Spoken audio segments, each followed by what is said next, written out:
Yo, what is going on, everyone? My name is Nick, or the Notorious Fantasy, and in today's video, we're going to be doing a 10-team PPR mock draft from the 7th overall spot on Fantasy Pros Draft Wizard. Inside today's video, we're going to be talking about my thought process throughout the draft as a whole, meaning I'm going to be talking about my thought process as I make each and every single pick inside of the draft, and talk about who else I may have thought about selecting at each pick, as well as talking about the draft as a whole, talking about other players' picks, and telling you guys whether I believe that these picks are good, if these picks are bad, or if they're just, normal, just things that are going to be happening inside of your average 2021 fantasy football draft. Inside this video, the roster positions are 1 quarterback, 2 running backs, 2 wide receivers, a tight end flex, kicker defense, and 6 bench spots. We are drafting up against the Yahoo pre-draft rankings, so it's going to be a lot like we are drafting on Yahoo, but we are going up against the computer. Now, if you guys do like me drafting up against real people, I understand that argument as well. I will be making more videos in the future on NFL, ESPN, and Yahoo so that you guys get that stuff as well. So before we get on into it, I'd like to ask that if you do end up enjoying today's mock draft video and you want more fantasy football content from myself and you are new to the channel, to please make sure that you hit that subscribe button down below. Not only is it free, I put out content every single day to help you guys win your 2021 fantasy football championship.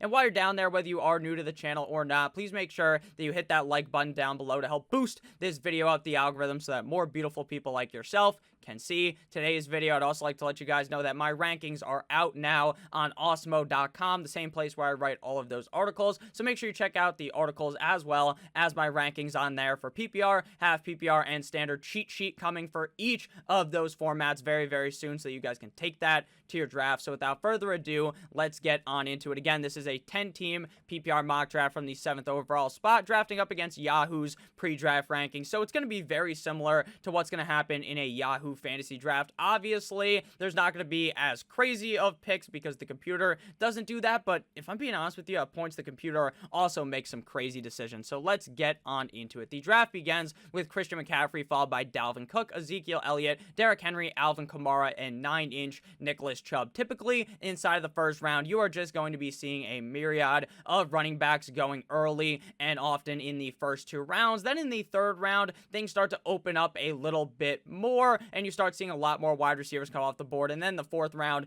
typically is when you also see a bunch of wide receivers. So the first round normally, though, is just locked and loaded with the running back position. Typically only 2 to 3, maybe even 4 picks, but in a 10-team league, typically just 2 to 3 picks inside of the first round are not going to be running backs, because of the fact that most people want to get that workhorse running back early, because the running back position falls off very early on in the draft, whereas the wide receiver position kind of holds steady for a lot longer. The success rate at running back when drafting inside the first round is 75%. Same thing goes with the wide receiver position. In the 2nd round, it is also 75%, but after that, it tapers down to just 60%, and the wide receiver is a lot higher than that. So that's the reason why a lot of people like to draft running backs early, because the odds that that running back is going to end up being a bust is significantly lower if you are following average draft position, of course, and not reaching like 3 rounds down and drafting Chris Carson or something inside of the first round. So again, the first round right now, McCaffrey, Dalvin Cook, Ezekiel Elliott, Derrick Henry, Alvin Kamara, and 9-inch Nicholas Chubb. Now, I don't know if I am in the kind of outside on this, but I don't really like Nick Chubb in fantasy this year. And it's not that I don't like Nick Chubb, because I'm fine drafting him, but drafting Nick Chubb, to me, ahead of these other running backs that are available that to me have actual top 5 potential, to me is a little bit crazy, because Nick Chubb is an excellent running back. By all kind of accounts, he might be one of the best running backs in the NFL, but he is cucked by the fact that Kareem Hunt is there, and he's not going to be getting a full workhorse workload. Now, the Cleveland Browns are a very run-heavy team, so Nick Chubb should still be able to finish as a top 12 running back easily. But ahead of running backs like Aaron Jones, Austin Ekeler, who could easily be top 5 running backs in fantasy football because of the workload they are given, especially Aaron Jones. Austin Ekeler isn't really given that full workload, but that's because that's not the kind of running back he is. He's going to get a lot of pass-catching opportunities. Nick Chubb basically will get no pass-catching opportunities because that's what Kareem Hunt is best at, so Nick Chubb kind of gets fucked in that sense. So here, the running back I'm going to be going with is Aaron Jones. If you were to not go running back, I'm perfectly fine taking Diontae Adams or Travis Kelce at this spot, but we have done so many mock mock drafts where I've went wide receiver in the first round, that when I'm doing mock drafts, I try to do different things every single time and see how I like my teams, because in your draft, if you do a bunch of different mock drafts doing different strategies from your draft spot, then you're going to be ready for basically anything to happen. If you go wide receiver in the first round and in your real draft, right, you draft that wide receiver in the mock draft, and then the real draft, say Davante Adams isn't there and he's your favorite wide receiver, and now you're sitting there confused. You're just flustered. Whereas if you've been doing a bunch of mock drafts, you will know that, hey, if Davante Adams isn't there, maybe I could pivot to running back and things like that. So that's why I like to do different mock drafts with different situations so that you're always as prepared as possible for your draft. So I'm going to go ahead here and go Aaron Jones. If you want to argue that Austin Ekeler is the better running back, I understand it, but I do have Aaron Jones ranked higher. So that's who we're going to go ahead and draft at this spot at the 107. After Aaron Jones comes Saquon Barkley, Tyreek Hill, Davante Adams, Stephon Diggs, Travis Kelce, and Jonathan Taylor. So we see 2 non-running backs go inside of the first round. The second round begins with 2 non-running backs. Travis Kelce is one of the most interesting players in fantasy football when it comes to average draft position, because in a lot of leagues, he goes in like the first 9 picks of the draft, but then other times you see him fall into the second round. So it's very interesting how your league mates view the tight end position, because that's where he will end up going. If your league is less likely to draft a tight end in the first round because they don't believe as heavily in the positional advantage at the tight end position, then he'll probably fall inside of the second round. It's also interesting to see where Kittle and Waller will end up coming off the board. Saquon Barkley and Jonathan Taylor at the 108 and 203 is probably the riskiest stack you can go with right now at running back. Saquon Barkley, with the fact that he may be seeing a limited workload early on in the season. One of the biggest tips I can give you guys in fantasy football is not to chase risk in the early rounds, the 5th, the 6th, the 7th round. Past the 5th round, or past the 4th round, I should say, you can basically do whatever you want and chase that risk, chase that upside if you want it. But early on in your drafts, the worst thing to do is take a humongous risk, because you can't really win your fantasy football league with your first round pick, with your early round picks, but you can certainly lose it by chasing some type of obscene scenario that just may not roll your way. There's a pretty good chance that Saquon Barkley somehow misses maybe the first 2 games of the season, or maybe if he does play, he's on a reduced snap share. So I'm not necessarily trying to chase risk. Now, I understand the immense amount of upside with Saquon Barkley. So if I'm at pick like 11 or 12, then I'm going to take Saquon Barkley every fucking time there. But at the 8th overall pick, when there's guys like Austin Ekeler who are still available, who in my opinion are ultra safe running backs, then I don't really... Running backs? I think my voice just cracked a little bit there. So I don't really understand why you would take that risk. Austin Ekeler, again, could be a top 5 running back, and he's still available here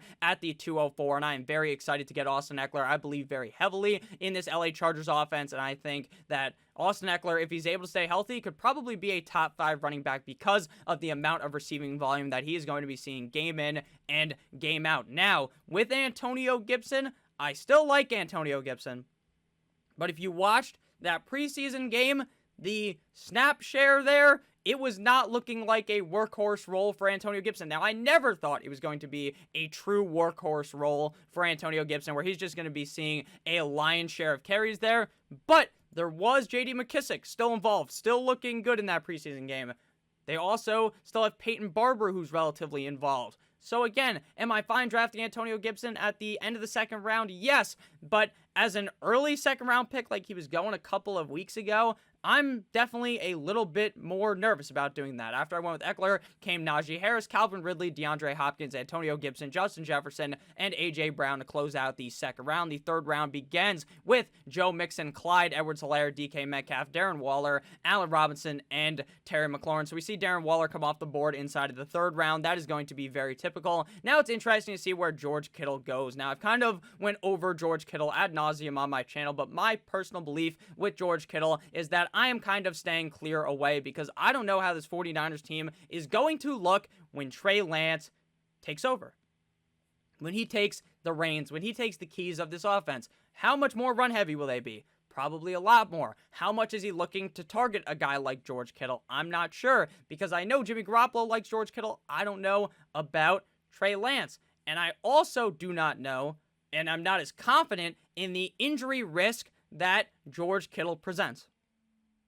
Now, again, this guy is an ultra injury prone, but it appears that he keeps getting hurt. So that is something that to me is at least a little bit scary and definitely elevates Darren Waller far ahead of him. So looking at our team right now, we got Aaron Jones and Austin Ekeler. So we could go running back, wide receiver, tight end, or quarterback at this pick. Normally, I wait on the quarterback position. I definitely wouldn't be looking to get a quarterback inside the 3rd round. In the 5th round is kind of where I'm more open to be drafting a quarterback. So looking at the board right now, Keenan Allen, CeeDee Lamb, Robert Woods, Amari Cooper, Chris Godwin, Mike Evans, DJ Moore, Cooper Kupp to name the wide receivers. Running backs, DeAndre Swift, Chris Carson, David Montgomery, J.K. Dobbins, Miles Sanders, Darrell Henderson. So while I like Chris Carson, while I like David Montgomery and J.K. Dobbins, I don't love those picks inside of the 3rd round. Now, I'm fine taking them, right? I'm fine drafting a 3rd running back, but I see a lot more upside at the wide receiver position here, which I have 0 of thus far in the draft. So normally, I would go Keenan Allen at this pick because I like Keenan Allen a lot. Like I talked about with Austin Ekeler, I believe this to be a very high-powered offense. But early on in the draft, I'm not necessarily looking to stack my running back with a wide receiver because if the Chargers have a bad week, which is entirely possible, then probably Ekeler and Keenan Allen are going to end up shitting the bed for my team. Now, the opposite can also be said where Keenan Allen and Austin Ekeler can both bend the defense over and go 12 rounds with them, and it's going to be beautiful, right, for my fantasy team.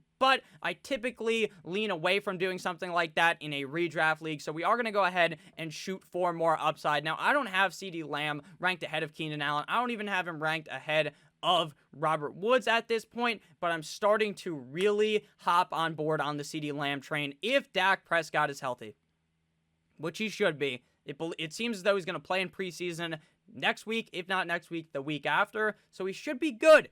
And if he's healthy, the upside of CeeDee Lamb is a top 5 wide receiver in fantasy football because of the offense that he's in that's going to be passing the ball so much every single game. So I'm going to take CeeDee Lamb inside of the 3rd round, even if it's probably a reach over a guy like Keenan Allen. So after we went ahead and drafted CeeDee Lamb, we can see that Keenan Allen came out the board, followed by David Montgomery, Patty Mahomes, Chris Carson, J.K. Dobbins, and Chris Godwin. Right now through the draft, we have Aaron Jones, Austin Ekeler, and CeeDee Lamb. But before we get on into the 4th round breakdown, I'd like to ask if you guys have ended up enjoying thus far, to please make sure you hit that subscribe button down below if you are new, and if you're not new, please make sure you hit that like button as well. So Pat Mahomes goes at the 310. Again, I am not going to be someone that's going to advise you to take a quarterback early on in the draft. Now, is it because I think it completely fucks your team over? No. It doesn't, because when you're drafting a quarterback in the 3rd round, the odds that that quarterback is going to end up busting is very, very low. There's a very low chance that Mahomes, if healthy, is going to completely fuck your team over, right? That's not going to happen. Whereas in the 3rd round, there's a much higher chance that the running back ends up screwing the pooch for your team.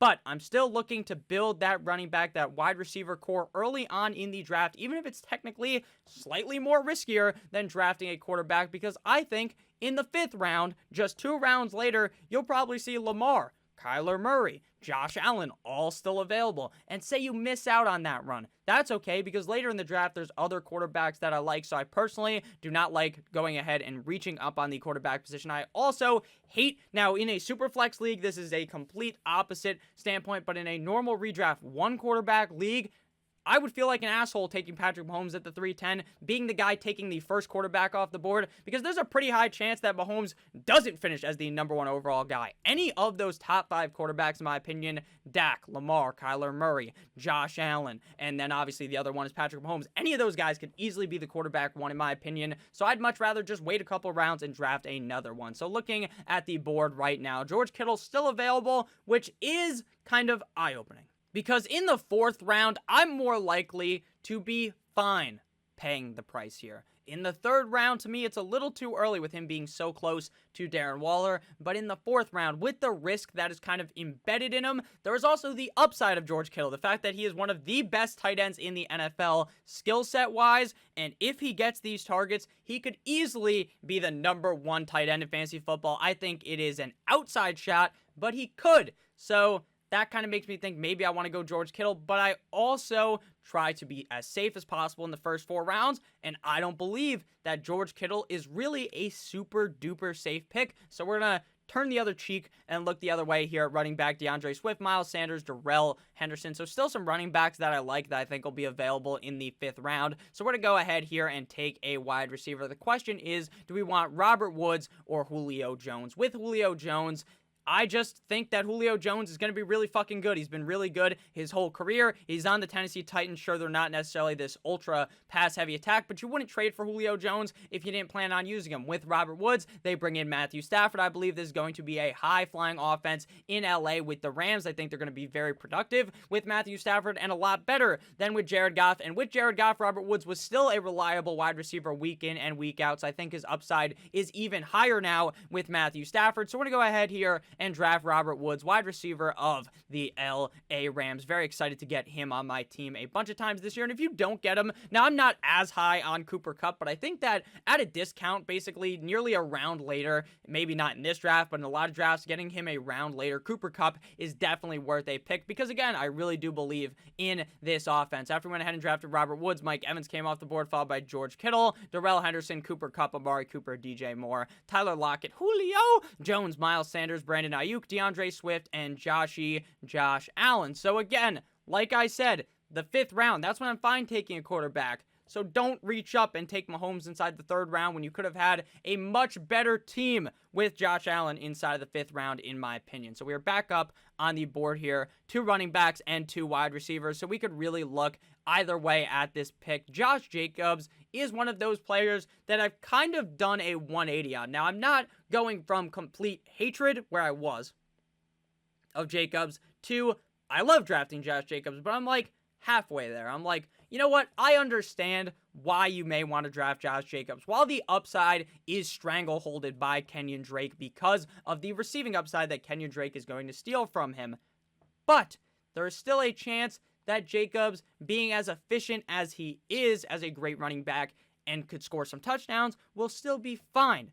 But again, the shot here when you're drafting in the 5th round, I'm looking to draft a potential top 12 running back, and to me, I don't really see that in Josh Jacobs unless Drake was to get hurt. Whereas with Myles Gaskin, I can easily see him being top 12 because he was last year when he was the guy there. Mike Davis was a top 12 guy last year in Carolina. So I think there's a much higher chance that Gaskin or Mike Davis ends up outscoring him. But the question is, how long do we have until next pick? We have 6 more picks until we are back up on the board. So I want to check the draft board here and try to analyze the other teams to see how likely it is that they are going to be taking a running back. So we got a 2-2 build just like us here with the next team. So there's a solid chance they go running back before we end up getting our next pick. This team, they have 2 running backs, 1 tight end, and 1 wide receiver. They're likely to go wide receiver here, but they could also go with a running back here. They only have 1 running back, so they are likely to go running back. It's very important to click on the draft board in your drafts and look at the other teams because while it's near impossible to predict exactly what they're going to do,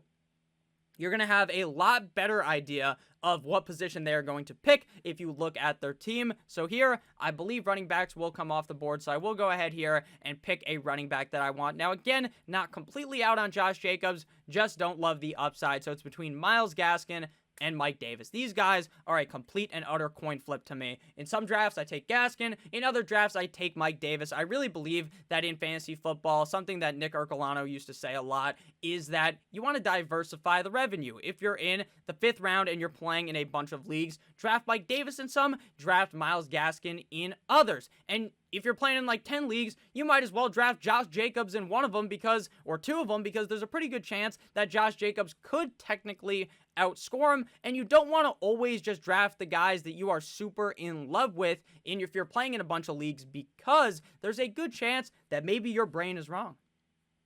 That maybe you're going to be wrong on some of these things. And the fact that I love Mike Davis, now again, I really believe Mike Davis is going to be good, but maybe he ends up just being complete dick in Atlanta. They're throwing way too much. He's not getting the dump offs, and he sucks, which I doubt is going to happen. But you have to fade your brain at points of the draft. Now, I don't suggest that you just draft players that you hate because obviously, they could also end up working out, but if you hate a player, I don't really like drafting them. So I would just kind of do a coin flip here between Myles Gaskin and Mike Davis. And personally, for this one, we're going to go ahead and go with Myles Gaskin. I believe we picked Mike Davis last time inside the 5th round. I also like Diontae Johnson a lot, but maybe we do that. We do that. Haha, doo-doo.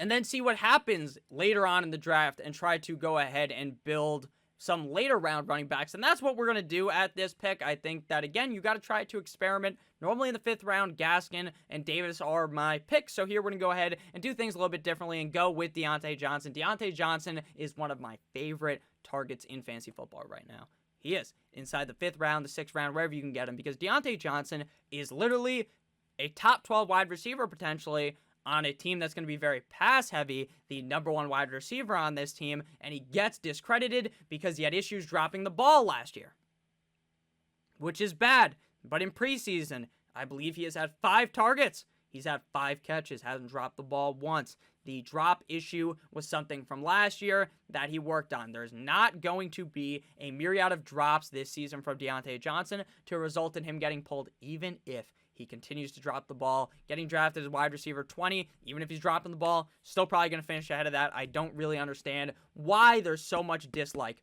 for Diontae Johnson. So after we went ahead and drafted Diontae Johnson, we could see Lamar Jackson came out the board, followed by Adam Thielen, Josh Jacobs, Higgins, Jamar Chase, and Travis Etienne. So we did end up getting very lucky because Gaskin ended up falling to us, as did Mike Davis. But someone I want to talk about real quick is Jamar Chase. Now, I'm not full-on panic for Jamar Chase, but I think you need to understand that the fact that he is struggling in training camp and has not played in a real football game since the 2019 National Championship in college for LSU is not the best. It's not the best. There's going to be a lot of rust here with him. So I think T. Higgins is the better pick. I know Jamar Chase, he got drafted so early. He's the flashy pick. Him and Joe Burrow go way back to college. They have that excellent connection. I understand. But if Jamar Chase struggles early, don't be surprised. Don't be like, oh, Nick didn't tell me that.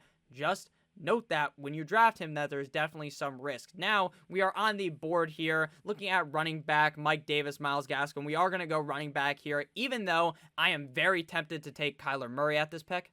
Now, I say this because I think Kyler Murray could be the number 1 quarterback in fantasy football, and he has all of that rushing upside. But I'm still fine waiting on quarterback later, and Dak could end up falling to us inside of the next round. So here we're going to go ahead and go with Myles Gaskin, running back of the Miami Dolphins. I believe that he has a clear lead role in this offense. Sure, Salvon Ahmed will be kind of used on this team, and as will the bowling ball himself, Malcolm Brown, but I'm not ultra worried about that, so I think that Myles Gaskin will be fine. Davis falls to us in the 2nd round, but we're definitely not going to draft another running back here, even though the value is amazing on Mike Davis at this point. After Myles Gaskin, Robbie Anderson came on the board, followed by Odell Beckham Jr., Kenny Golladay, T.J. Hockenson, Kyle Pitts, Dak Prescott, Chase Claypool, Kyler Murray, Russell Wilson, Justin Herbert, and Tom Brady, and then Kareem Hunt. So looks like we're not going to get one of those quarterbacks because a quarterback run occurred, which is very typical of drafts, so I'm not even surprised that that ended up happening. So looking back on the board here, TJ Hockenson, the tight end that I would have wanted, is already gone, and the wide receivers here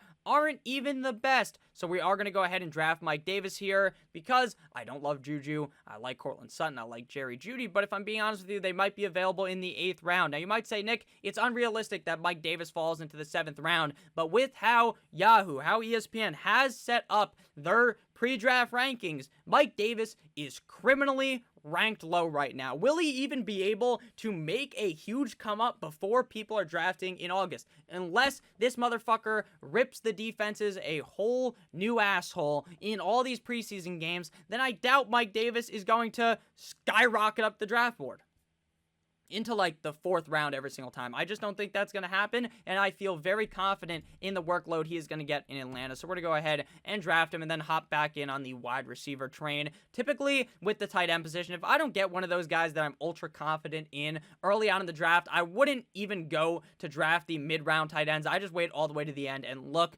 for some more upside. Still available at quarterback, Aaron Rodgers, Ryan Tannehill, and Jalen Hurts. Jalen Hurts probably going to be the quarterback in Philadelphia. There's really no more rumors about Deshaun Watson getting traded. Maybe he ends up playing in Houston, and we're so close to drafts right now that I don't even know what to do with Deshaun Watson. I have no fucking idea. Your best bet is probably not to draft him at all, but I don't know. I mean, he's like the last round pick in a lot of these drafts, and he could end up playing, and just winning you your league by being a top 5 quarterback in Houston. After Mike Davis, we see Cortland Sutton, Damian Harris, Juju Smith-Schuster, Jerry Jeudy, Trey Sermon, and Tyler. Yeah, Boyd. So we are back up on the board here, looking for a wide receiver at this spot. Not in love with any of these running backs. I do like Michael Carter, but he will probably be available inside the 9th round because the hype train hasn't come around just yet for Michael Carter, even if I am probably the conductor of the hype train and have been talking about it for a while. Now, DJ Chark did end up getting surgery for a hairline fracture on his finger. So, DJ Chark was already a wide receiver that I wasn't in love with because of the fact that I believe that Lawrence hasn't chose his number 1 target yet. I don't know if it's going to be Chark. I don't know if it's going to be Jones. I don't know if it's going to be Laviska because they're all tearing it up in training camp because they're playing up against the Jags defense, so it shouldn't be surprising. So, can Chark have this, not epiphany, I don't even know what the word is, but like a throwback Thursday type of deal where he is how he played in 2019? Maybe. But there's also a chance that Marvin Jones steals the role from him, that Laviska Shenault steals the role from him as the number 1 target on this team. And then DJ Chark's like a waste of an 8th round pick. Now, I'm still fine taking him here at this point because he's not like a 6th or 7th round pick. And I think we're going to take him in this video, considering I've been fading him to oblivion. And there's still a pretty solid chance that he is the number 1 wide receiver target on this offense. So we're going to go ahead and take him here, even if he's a little bit more risky. But like I said, early on in the draft, you got to keep it safe. You got to keep your team not being silly. You got to wrap your team's willy. But later on in the draft, you can just go bananas, take a little bit more risk. Now, again, I'm not saying to do anything crazy and reach down like 12 rounds and draft a kicker here or something. But drafting a wide receiver with that much upside, I think, is certainly worth it inside of the 8th round. After we went with DJ Chark came Deebo Samuel, Chase Edmonds, Javonte Williams, Brandon Cooks, James Robinson, Antonio Brown, David Johnson, Melvin Gordon, Will Fuller, Leonard Fournette, Raheem Mostert, and Ronald Jones. So we're going to go ahead here and go quarterback. While I love Michael Carter, I'm very confident in the 4 running backs we have right now. And the fact that Aaron Rodgers is still on the board is amazing. Now, the reason why I'm taking Aaron Rodgers is because while I like waiting on quarterback, we're already in the 9th round, and to me, he is a step above Tannehill, Hurts, Burrow, Stafford. I believe Aaron Rodgers is going to tear it up again this year, just like I believe with Aaron Jones. I think this Green Bay Packers offense is going to be chef's kiss, magnifique, beautiful in 2021. I do not believe that the Packers are this, like, world-beating team that's necessarily going to win the Super Bowl, but they are a very good team in the NFC. While Rodgers doesn't have that fucking Lamar Jackson, Kyler Murray, juke you out of your socks rushing ability, he has the potential to throw 5,000 yards, 50 touchdowns. Now, again, obviously, that is the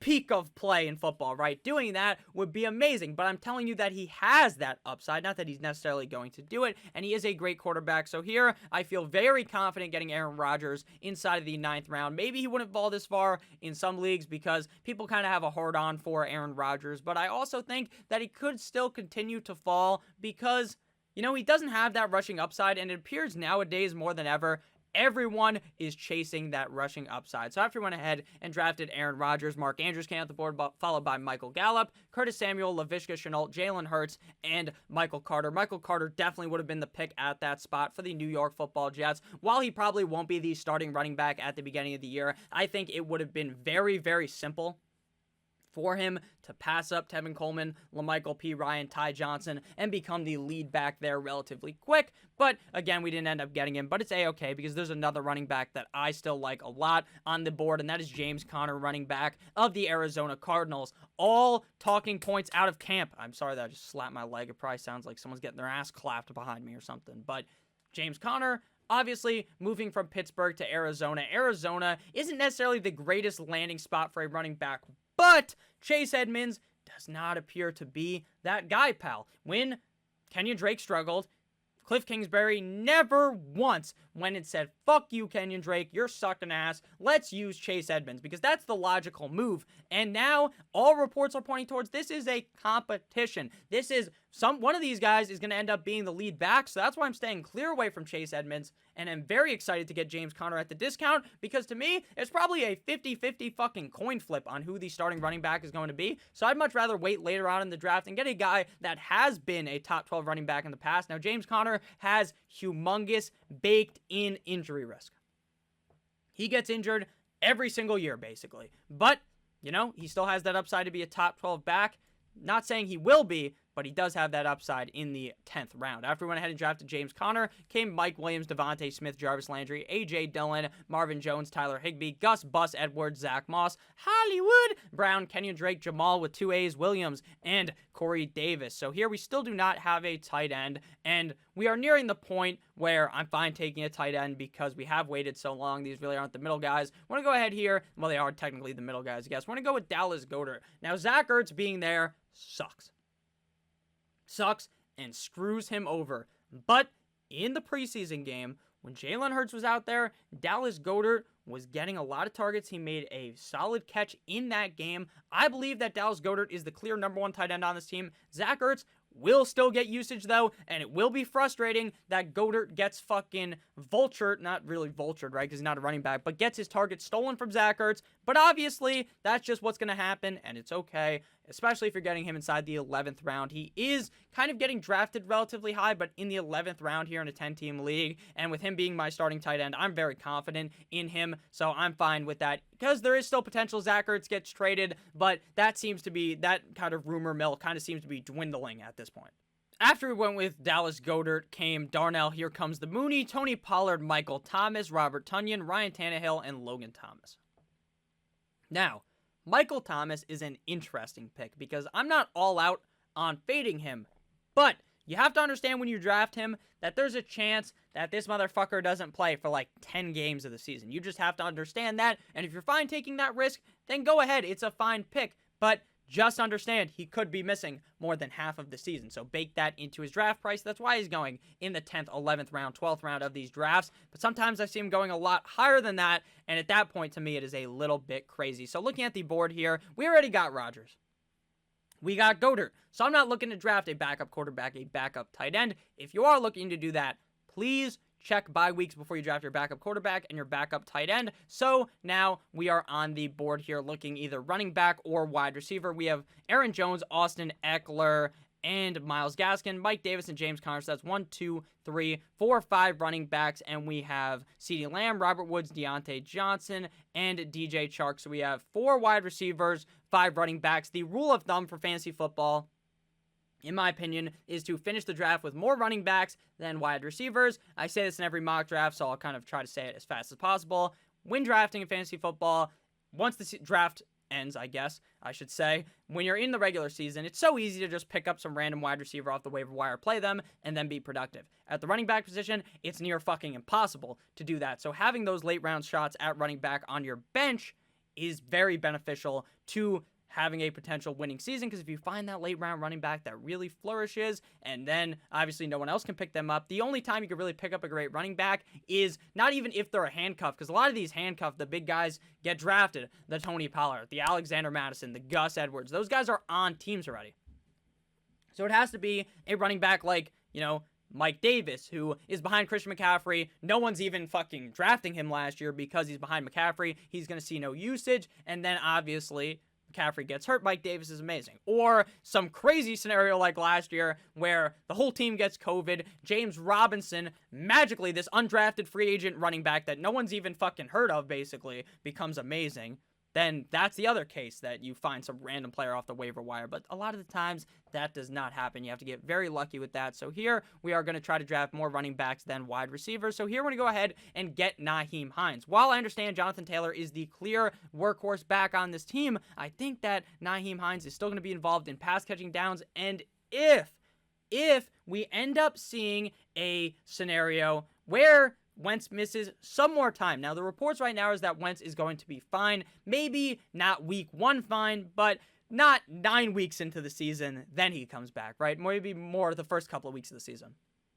If that doesn't happen, right? If these reports are false, which they shouldn't be, but if he suffers a setback or something and he's out 6-7 weeks of the season, then we could see the quarterback look to dump the ball off more, and Nyheim Hines will be involved in those situations. Nyheim Hines was really fucking good last year with even Jonathan Taylor playing, so I'm pretty fine drafting Nyheim Hines here. So now we're going to go ahead and draft a wide receiver here to close out our team. I don't understand the hype with Mecole Hardman. He seems to be getting drafted way too damn high in these best ball drafts on NFL, Yahoo, ESPN, he's falling much further back, so I'm fine drafting him here in the 13th round, but seeing him get drafted in the 8th, 9th round to me is crazy. I don't think we're really going to see Mecole Hardman have this amazing season that a lot of people seem to see out of him. Now, again, I don't think he's going to suck ass or something. I think he's going to be fine as the number 2 or number 3 wide receiver on the Chiefs. That obviously has immense upside, right? One of the most pass-heavy offense, not even maybe the most pass-heavy offense, but one of the most efficient passing offenses in the NFL in the Kansas City Chiefs. Sure, I want a piece of it. I'll draft Hardman here in the 13th round, but in the 9th round, near all those other wide receivers that are really fucking good, it, to me, seems very risky. So we went ahead and drafted Mecole Hardman here. Again, not in love with the pick, but I do understand the upside, and I do understand chasing upside, so we're going to go ahead and do that. So after we went ahead and drafted Mecole Hardman, came Rashad Penny, J.D. McKisson, Titties, Philip Lindsay, a bunch of defenses. After we drafted, let's see, Nyheim Hines. I don't know if I recapped this, so throw it back around to the 12th round. We went with Hines, then Fant came off the board, Stafford, Rams defense, Joe Burrow, Kirk Cousins. You like that. Mike Gesicki, Devin Singletary, Michael Pittman, Latavius Murray, Devontae Parker, Washington football team, Alexander Madison, Mecole Hardman. So that is our roster here. Looking very beautiful. No, that was not our roster. That was just recapping the picks. Our roster on the left side. Now we need a defense and kicker. First, we're going to go ahead and get a defense. We draft defenses based upon their schedule. Week 1 or their early on schedule of the season. The Denver Broncos are that main target right now. Giants, Jags, Jets. Broncos defense looks very, very strong compared to last season. Dealt with a bunch of injuries last year. Think they're going to be healthy this year, at least early on. And those matchups are very, very juicy. Final pick here. We're going to go with our kicker. And we're going to get the boy Rodrigo. You sunk my Blankenship kicker video. Going to be out sometime this month with my kicker rankings. Defense. Must-draft defenses will also be out. I don't really do defense rankings because I don't give a fuck about drafting a defense to project all season. I care about every single week switching in and out to have the optimal defense in your lineup, and I make videos about that every single week. So our finishing roster on this team, I'll go ahead and make myself a little bit bigger so you guys can go ahead and see myself because, you know, you want to see me in all of my glory here in 1080p. We're not in 4K yet because my computer can't fucking handle that. So our team, we got quarterback Aaron Rodgers, running back Aaron Jones, other running back Austin Ekeler, wide receivers CeeDee Lamb, Robert Woods, tight end Dallas Goedert, flex Diontae Johnson, kicker defense are Rodrigo Blankenship, and the Broncos bench comprised of Myles Gaskin, Mike Davis, DJ Chark, James Conner, Nyheim Hines, and Mecole Hardman. So thank you guys all so much for watching this video. I hope that you guys did end up enjoying. If you did, again, you made it 40 minutes in the video, so I assume you enjoyed. Make sure you hit that subscribe button down below as well as the like button. I love you guys. Make sure that you stay safe. Happy Saturday. Tomorrow we'll be back again with another video, maybe even 2 videos. I have been much more busy recently, so there's only been 1 video on my channel for the last 2 days. But again, we will be hopping back onto the 2 video a day grind relatively soon. I love you guys. Make sure you stay safe. As always, goodbye.